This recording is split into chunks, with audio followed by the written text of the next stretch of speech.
I studied my wife. I found out she's good at everything, but she doesn't like to do it. You have to first push her to do it. Once she starts doing it, she'll be great. You need to know your wife. So when she came, she doesn't like to drive. I taught her how to drive. When I taught her how to drive, she still didn't want to drive because I'm always around or there's somebody always to take her. So one day, we're going for midweek service. I sneaked downstairs with my clothes, dressed up downstairs, enter bike, went to church. After she finished dressing, she called me, are we not going to church? I said, I'm in church. You will drive today. That's the day she started checking where they put light. I've taught her this before. She drove that day to church. Since that day, she has been driving well. I knew that if I didn't push her like that, she would never drive. And when her dad saw her driving, her dad thanked me. Her dad said her mom is like that. I taught her mom how to drive, but today she has never driven. Thank you for going the extra mile to make this one drive. Your father-in-law should be congratulating you or appreciating you like that. When they see the girl they gave you, when you bring her back, they should be that happy. Same thing with preaching. My wife preaches around the world today. When she first came to church, she said, I'm happy to be by your side. I'll be writing your books. I'll be in the background as I hear. One Sunday, we do 2 services that time. One Sunday, I preached first service. And I told her after first service, you are preaching second service. She thought I was joking. I said, you are preaching second. She thought I was joking. I left. Went outside to greet people. That's how she preached. Till today, she has been preaching. She has not stopped preaching since that time. The Just Us Girls program they do now, all those things they do. When she came to meet me and said, I have a vision to do a women's ministry and all that. I said, listen, church will not give you 1 naira. It's a women's ministry, you will finance it. That time I looked wicked, but I knew what I was doing. The day you see me as your provider, then there's a limit on what you can do.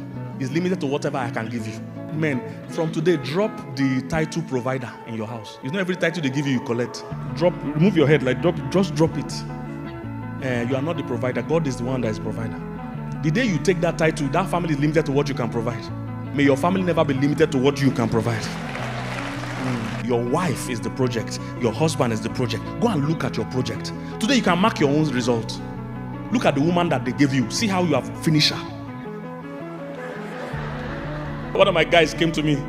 He said relationship just ended. I said, what happened? He said, there's this guy he wanted to marry, but he found out that the girl bedwet. As a grown girl, she bedwet. So he says, no, if you can't deal with it, I'm not marrying you. I said, that's not how to do marriage. I said, do you like this girl?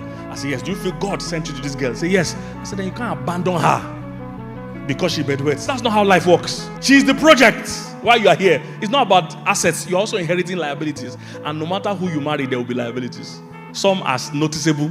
Some is down the line, you will notice it. Anything can happen inside marriage. Life will happen. Sometimes it's sickness, loss of health, loss of job. Things happen. So you can't be, if it's not working, I run away. Then nobody will be in marriage. I told him, if you like this girl, you will fight with it. I had to share his testimony of a couple again that I mentored. One of my daughters, when she was getting married, fine girl, but she too was bedwetting.